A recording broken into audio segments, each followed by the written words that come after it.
असंतुलन बल, balance force and imbalance force. पहले तो हम बल देखते हैं, बल क्या होता है। बल वह भार कारक है, मतलब एक बाहर से लगाया गया इस तरह का क्या है, कोई दबाव है। बल वह भार कारक है जो किसी भी वस्तु को उसके स्थान से परिवर्तन कर देता है। मतलब एक चीज को, स्थान को हटा के, वस्तु को हटा के उसे दूसरे स्थान पर लगा दें तो वो बल कहलाता है। बल वह भार कारक है जो किसी भी वस्तु का स्थान में परिवर्तन करता है, बल कहलाता है। अब बात कर रहे हैं संतुलन बल की और असंतुलन बल की। संतुलन बल क्या होता है कि एक तरह का ऑब्जेक्ट जिस पे दो तरह के बल लग रहे हों, उस केस में दोनों बलों का जो रिजल्ट है, मतलब जो परिमाण है, वो बराबर होना चाहिए, बट उनकी दिशाएं कैसी होनी चाहिए, अलग। मान के चलो आपके पास एक ऑब्जेक्ट है, कोई भारी सा, इस पर आप बल लगा रहे हैं इधर 25 न्यूटन का। अब इधर भी आपने लगाया 25 न्यूटन का बल। जब दोनों तरफ बल लगेंगे 25 न्यूटन के, तो ये वस्तु स्थिर रहेगी, क्योंकि 25 न्यूटन का बल इधर साइड में लग रहा है और 25 न्यूटन का बल इधर साइड में लग रहा है, तो इस ऑब्जेक्ट पर कोई प्रभाव नहीं पड़ेगा। यानी कि यह जो बल है वो संतुलन बल में कहलाया जाएगा। तो हम डेफिनेशन बना सकते हैं कि संतुलन बल वह है जिस पर हम बराबर तथा विपरीत बल लगाते हैं। अब बात कर रहे हैं असंतुलन बल की। तो अनबैलेंस जो हमारा फोर्स है वो क्या करता है, किसी एक ऑब्जेक्ट पर जब दो बल लगते हैं तो एक बल का मान दूसरे बल से मान से या ज्यादा हो या फिर कम हो, ऐसे बल को असंतुलन बल कहते हैं। मान के चलो इसमें लगा रहे हैं आप लोग 30 न्यूटन का, इसमें लगा रहे हैं 25 न्यूटन का। अब 30 न्यूटन का बल इसके बल से 5 न्यूटन अधिक है, तो ये वस्तु इधर जाएगी। यानी कि जिस पर बल ज्यादा होगा वो वस्तु उसकी तरफ क्या होगी, विस्थापित हो जाएगी, डिस्प्लेस्ड हो जाएगी।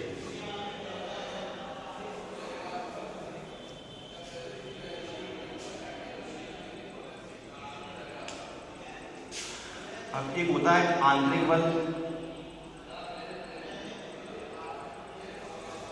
और एक होता है बाह्य बल, जो बाहर लगा गया।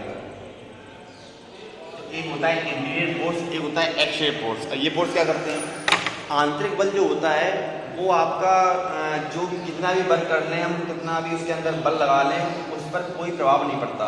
आंतरिक बल का मान हमेशा कैसा होता है, शून्य होता है। ऐसे बल आंतरिक बल कहलाते हैं। और बाह्य बल में हमने कोई भी बल लगा दें, हल्का से भी लगा दें, तो वह बल काम करेगा, मतलब गति में आ जाएगा। ऐसे बल को बाह्य बल कहते हैं। हालांकि ये थोड़ी डेफिनेशन से कम समझ में आएगा, इसका एग्जाम्पल लेते हैं हम। मान के चलो कि एक आपकी कार है, इस कार के अंदर सीट है और सीट पे बैठे हुए हैं मान लो 4 लोग। अब 4 लोग बैठे हुए हैं अंदर कार के अंदर बैठे हुए हैं और क्या कर रहे हैं, सीट को हिला रहे हैं। तो सीट को हिलाने से गाड़ी अपनी जगह से क्या होगी, गति नहीं करेगी। सीधी सी बात है, एक गाड़ी के अंदर 4 लोग बैठा दिए हमने और 4 लोग अपनी सीट को हिला रहे हैं, चला नहीं रहे, मतलब गाड़ी नहीं चला रहे, वो क्या कर रहे हैं, सीट को हिलाने की कोशिश कर रहे हैं। तो गाड़ी अपनी जगह से क्या हो रही है, हिल रही है, मतलब उनके पहिए पर कोई प्रभाव नहीं पड़ रहा। उसी में से अगर एक कोई भी आदमी बाहर निकल कर आए और उस कार को क्या करे, धक्का दे, तो ये गाड़ी मूवमेंट करने लगेगी, गति करने लगेगी। तो ऐसा बल कहलाता है बाह्य बल। जो बाहर से लगाया गया बल बाह्य बल कहलाएगा, जो अंदर से लगाया जा रहा है वो अंतर बल कहलाएगा। तो इस बल द्वारा किया गया कार्य कितना हुआ था, 0। इसके द्वारा किया गया हुआ रिजल्ट आएगा कुछ ना कुछ। तो आंतरिक और बाह्य बल में अंतर समझ में आ गया होगा आप लोगों के।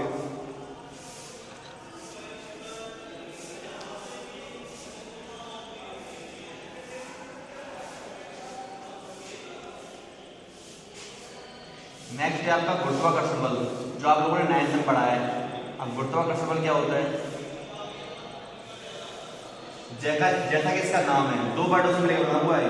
एक तो गुरुत्व लिखा है और एक लिखा है आकर्षण।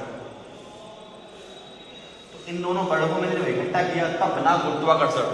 तो गुरुत्वाकर्षण बल क्या होता है वो देखते हैं, जो गुरुत्व के आकर्षण की वजह से बना हुआ है। अब गुरुत्व का मतलब जानते हैं आप लोग क्या होती है, पृथ्वी, और आकर्षण का मतलब क्या होता है, चिपकना, किसी चीज से क्या होना, चिपकना या उसकी ओर आने का कोशिश करना, अट्रैक्शन बोलते हैं तरह का। अब ये गुरुत्वाकर्षण का जो चैप्टर है वो चैप्टर नंबर 8 है। अब चैप्टर नंबर 8 में इसकी डिटेल से समझेंगे, लेकिन थोड़ा अभी हम इसका मतलब समझते हैं। तो गुरुत्वाकर्षण बल होता क्या है। दो जो पिंड होते हैं, दो पिंड M1 M2 हुए मान लो, और दोनों के बीच में 8 दूरी हो, तो ये कह रहा है कि ये जो गुरुत्वाकर्षण बल है वो दो पिंडों के द्रव्यमान के समानुपाती और उनकी बीच की दूरी के वर्ग के व्युत्क्रमानुपाती होता है। ऐसा इसलिए हो रहा है कि समानुपाती का मतलब जानते हो आप लोग क्या होता है? समानुपाती का ये मतलब होता है जब दो वस्तुएं आपस में एक ही टाइम पे क्या कर रहे हैं? इंक्रीज करें, मतलब बढ़ें। हम इसको बढ़ाएं तो ये ऑलरेडी बढ़ जाए। दोनों केसेस में अगर दोनों चीजें बराबर मात्रा में आगे बढ़ रही हैं उसको कहते हैं समानुपाती। और व्युत्क्रमानुपाती क्या होता है? जब एक वस्तु को बढ़ाया जाए दूसरी वस्तु क्या हो जाए? कम हो जाए, तो ऐसी स्थिति कहलाती है व्युत्क्रमानुपाती। मैंने दो वर्ड बोले हैं जो आप लोगों को पूरी फर्स्ट ईयर 12th में ध्यान रखना पड़ेगा, समानुपाती और व्युत्क्रमानुपाती। समानुपाती का मतलब होता है दो राशियों के साथ समान रूप से आगे बढ़ना, और व्युत्क्रमानुपाती का मतलब होता है कि एक राशि को बढ़ाने पर दूसरी राशि ऑलरेडी क्या हो जाए? कम हो जाए। तो यहाँ पे M1 M2 के साथ समानुपाती और R के साथ व्युत्क्रमानुपाती क्यों है? इसका भी एक लॉजिक है, देखते हैं। आप लोग थोड़ा दिमाग लगाओ कि आपके पास एक कैप है, एक मार्कर का कैप है। इस कैप को आप उठाने में कितना फोर्स लगाएंगे? 2 न्यूटन का, 3 न्यूटन का मान के चल रहे हैं। अब इसी जगह पर ये मार्कर ले लें हम, इस मार्कर पर आप इस बल से ज्यादा बल लगाएंगे तभी ये उठा पाएंगे। मान के चलो आपके पास बहुत भारी चीज है, 30 या 40 किलो का आपको कोई चीज उठानी है, कोई बोरी या कोई बदली हुई चीज उठानी है, तो आप पर ज्यादा फोर्स लगाना पड़ेगा उस पर। तो ज्यादा फोर्स लगा रहे हो तभी जब द्रव्यमान ज्यादा हो रहा है। तो द्रव्यमान और फोर्स के बीच में एक हमें इंफॉर्मेशन मिल रही है जिसको हम क्या बोलते हैं? समानुपाती। तो दोनों पिंडों के गुणनफल के क्या होता है? समानुपाती होता है। और इस दूरी के साथ हम इसे व्युत्क्रमानुपाती क्यों कह रहे हैं? इसका भी रीजन देखते हैं।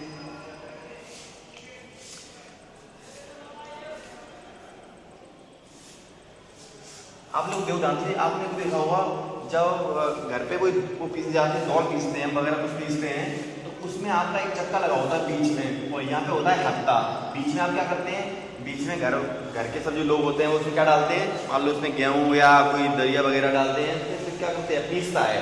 पुरानी चक्कियाँ देखी हो आप लोगों ने, तो इसका जो हत्ता है वो दूर लगा होता है। अगर इसी हत्ते को हम पास ले जाएं यहाँ पे, तो इसको हम चलाने में क्या होगी? दिक्कत होगी आपको। आप बात समझ रहे हो? एक आपका क्या है? चक्की है घर की, और घर की चक्की पर आपका एक गोल सा बना हुआ है, पत्थर सा होता है, पत्थर सा बना होता है। इसके बीच में आप कुछ डालते हैं, कोई पीसने वाली चीज के लिए डाल रहे हो, और उस होल से, उस सेंटर से आप दूरी जितनी ज्यादा लोगे, आप चलाने में ज्यादा आसानी से चला सकते हैं। यानी कि आपकी दूरी ज्यादा है तो बल कम है। ये डिस्टेंस यहाँ से ज्यादा ले रहे हैं आप, तो आपका बल कम काम कर रहा है। इसी डिस्टेंस को हम पास से ले लें बिल्कुल, तो R हो जाएगा छोटा, तो F का काम करना पड़ेगा बहुत बड़ा, मतलब बल ज्यादा लग जाएगा। या आप देख लो, एक चारे काटने वाली मशीन होती है, चारे काटने वाली मशीन होती है, और उसके बगल में लगा होता है हत्ता। अब इस हत्ते को आप यहाँ पकड़ते हैं तब सही चला लेंगे, या फिर बिल्कुल इसके कोने में पकड़ लें तब, तो आप यहाँ पे नहीं चला पाएंगे, क्योंकि ये सेंटर से दूरी किसी कैसी है? कम है। जब दूरी कम है तो बल बहुत ज्यादा, और दूरी ज्यादा है तो बल थोड़ा क्या होगा? इससे कम लगेगा, जिससे आप आसानी से बल लगाकर उस पहिए को घुमा सकते हैं।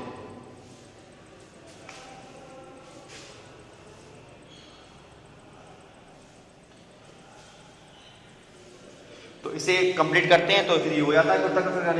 यानी कि कोई भी वस्तु जब कोई वस्तु किसी ऊंचाई से फेंकी जाती है तो वह वस्तु पृथ्वी की ओर क्या करती है? आकर्षित करती है। इसी गुण को हम गुरुत्वाकर्षण बल कहते हैं। गुरुत्वाकर्षण यानी कि पृथ्वी से चिपकना, गुरुत्वाकर्षण।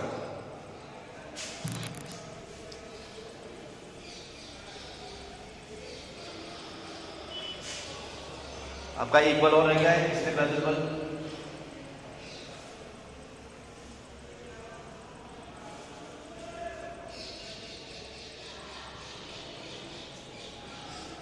इसको पढ़ने के लिए आपको चाहिए आवेश। आवेश की जानकारी लेने के लिए आपको क्या करना है?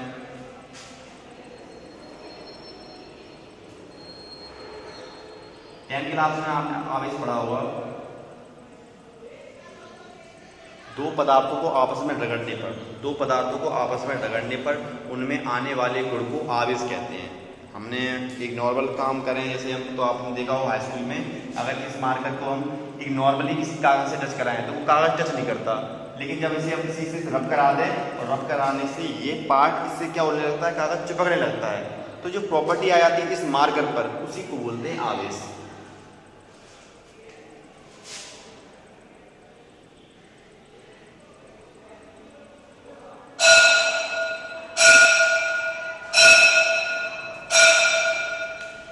तो दूरी के साथ तो आप लोगों ने देख ही चुके हो कि व्युत्क्रमानुपाती होता है, और आवेश के साथ क्या है, जो काम आप द्रव्यमान कर रहा था वो काम यहाँ पे आवेश करेगा। दो आवेशों के जो आपका स्थिर वैद्युत बल है वो दो आवेशों के गुणनफल के क्या होता है, समानुपाती, और उनके बीच की दूरी के बल के व्युत्क्रमानुपाती होता है। यानी कि आवेश जितना ज्यादा होगा बल उतना ज्यादा होगा।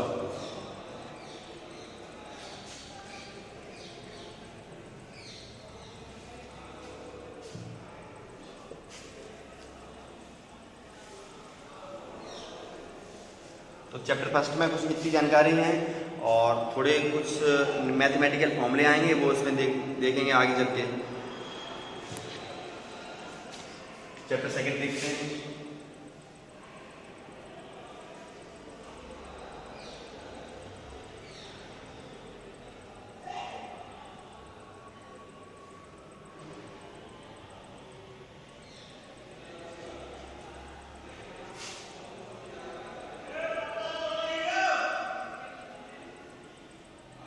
मापन।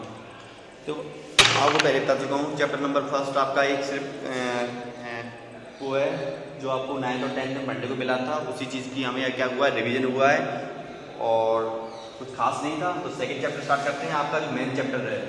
तो सेकंड चैप्टर में करना क्या है, जो आपका कोर्स स्टार्ट होता है वो सेकंड चैप्टर से स्टार्ट होता है। यहाँ से इसका मेन टॉपिक है आपका हिस्ट्री क्लास का। तो मापन क्या चीज़ है, तो मापन की परिभाषा बहुत सिंपल टॉपिक से बनाते हैं।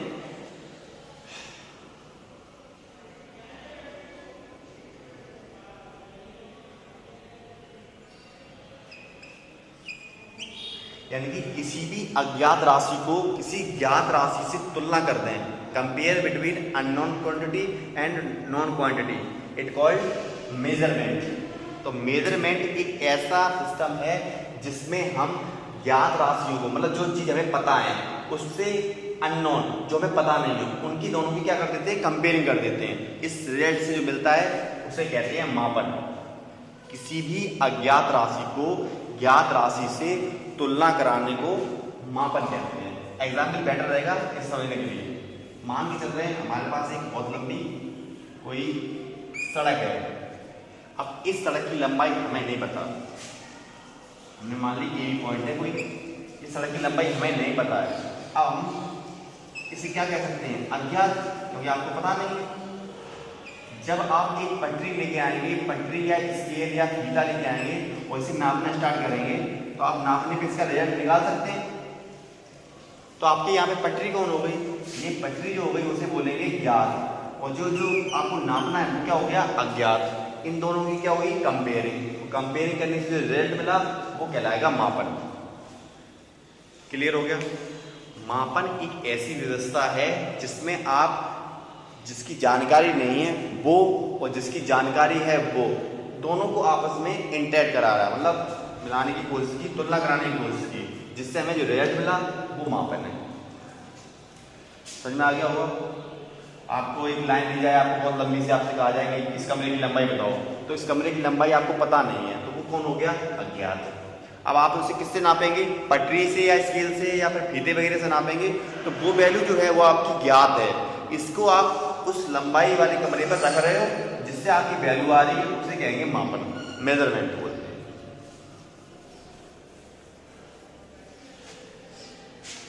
नेक्स्ट है मात्रक, इसको बोलते हैं इंग्लिश में यूनिट। मात्रक बहुत सिंपल थोड़ा समझना है कि मात्रक होता क्या है। मतलब जो आपकी राशि होती है, राशियाँ क्या होती है समझते हैं।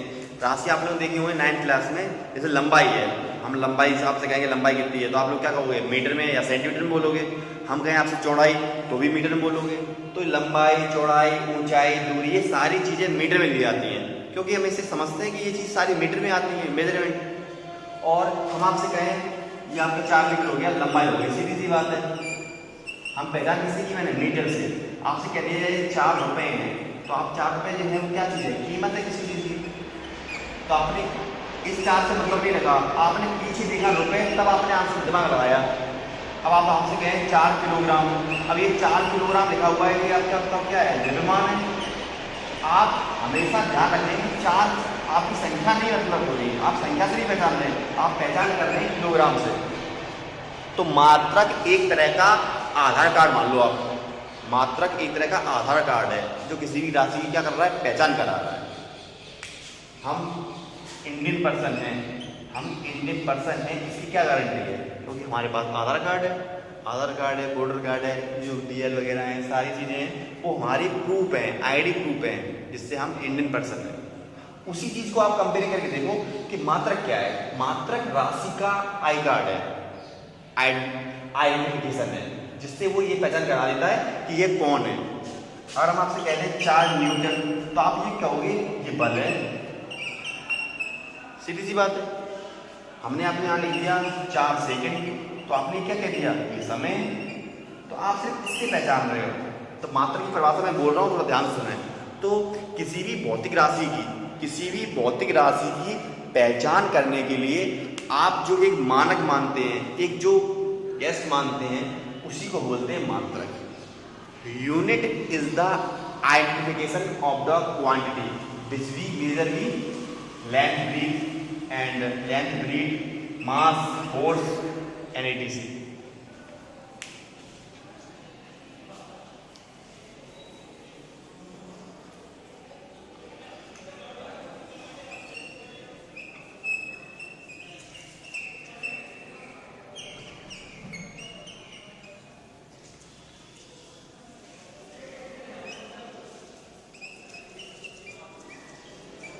दो टाइप के होते हैं मात्रक, एक तो होता है मूल मात्रक और एक होता है व्युत्पन्न मात्रक।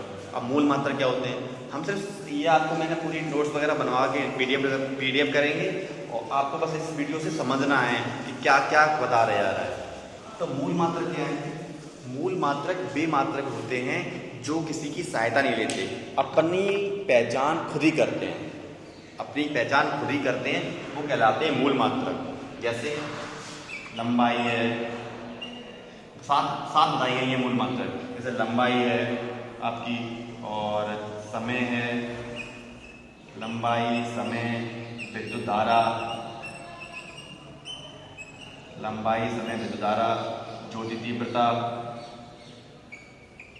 ताप, ये सारी राशियां हैं और इनके मात्रक क्या होते हैं, मीटर, समय का सेकेंड, विद्युत धारा का एम्पियर, ये सारी चीजें, कैंडला और केल्विन, ये सारे मात्रक जो हैं वो अपनी पहचान खुद ही कर रहे हैं। ऐसे मात्रकों को मूल मात्रक कहते हैं। कुल 7 मूल मात्रक होते हैं।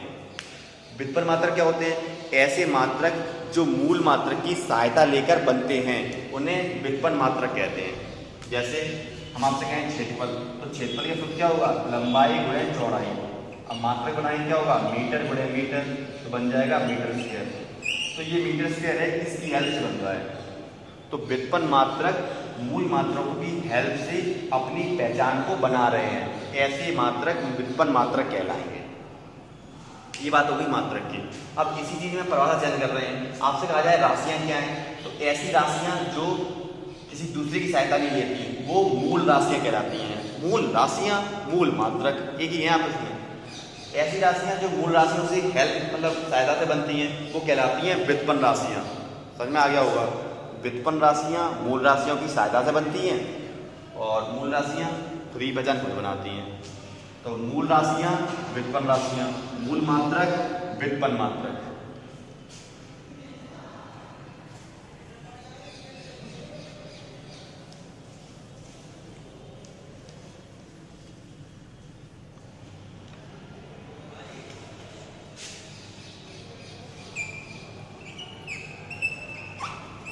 नेक्स्ट टॉपिक है आपका त्रुटि। त्रुटि देखते क्या होता है, त्रुटि को हम थोड़ी हिंदी की भाषा में बोला जाता है गलती, मतलब गलती, मिस्टेक। अब होती क्या है ये फिजिक्स में, तो परिभाषा हम आपको बाद में बताएंगे, पहले हम इसका मतलब बताते हैं। इसका मतलब देखिए, परिभाषा आप लोग बनाएंगे। मान के चलो आपके पास एक बहुत लंबी सड़क है, इस सड़क की लंबाई मुझे पता है, आपको नहीं पता। इसकी लंबाई मुझे पता है 100 मीटर, जो आपको नहीं पता। अब आपसे कहा जा रहा है कि आप इसे नापें, तो आप नापने पे क्या करेंगे? कोई पटरी या स्केल लेंगे, तो आप पटरी या स्केल लेंगे तो आप 1 2 3 4 5 इस तरीके से कर सकते हैं। आपकी 2 मीटर या 3 मीटर की लंबी पटरी होगी या कोई पैमाना होगा, उससे आप नापेंगे, तो आप नापने पर काम सही करेंगे, ठीक है। लेकिन ऐसा हो जाता है कि आप थोड़ी सी मिस्टेक कर जाए, हल्का सा 1 पॉइंट का 2 पॉइंट का होता है।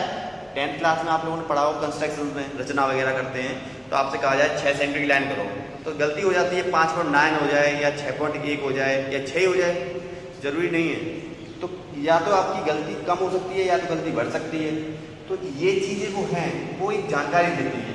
तो आप लोग मान लो इसका आंसर निकाल रहे हैं, आप इसका आंसर मान लो निकाल रहे हो 99 या फिर 101, कुछ भी हो सकता है, या 100 भी मान लो। आप इसके अलावा और भी वैल्यू निकाल लेंगे, या तो आपकी 99 98 कुछ भी हो सकती है, या तो वैल्यू 100 होगी या उससे कम या उससे ज़्यादा, इसके अलावा और कंडीशन तो नहीं है। अब ये जो वैल्यू आपको पता है रियल में, वो वैल्यू को बोलते हैं वास्तविक वैल्यू, वास्तविक। और जो वैल्यू आपकी निकाली गई है वो वैल्यू आपकी क्या है? प्रेक्षित। अब प्रेक्षित वैल्यू और वास्तविक वैल्यू में क्या अंतर आया है, उसको बोलते हैं त्रुटि। तो किसी भी भौतिक राशि के प्रेक्षित मान तथा वास्तविक मान के अंतर को त्रुटि कहते हैं। क्लियर हो गया होगा? Error analysis is the difference between real value and practical value. किसी भी वस्तु के प्रेक्षित तथा वास्तविक मान के अंतर को हम त्रुटि कहते हैं। एक आपकी लंबी सड़क है, इस सड़क पर लंबाई आपकी 100 मीटर आपको मुझे पता है, आपने इसे मेजर किया, या तो आपका 99 आंसर आया या आपका आंसर 101 आया या फिर 100 आया। अगर मान लो 100 आया तो आपकी त्रुटि हो गई 0, क्योंकि आपका कोई काम में गलती नहीं हुई है। आपकी त्रुटि अगर कितनी हो गई तो आपका आंसर आया 1 या -1, +1 आ सकता है या -1 आ सकता है। तो ये आंसर डिपेंड करेगा त्रुटि पर।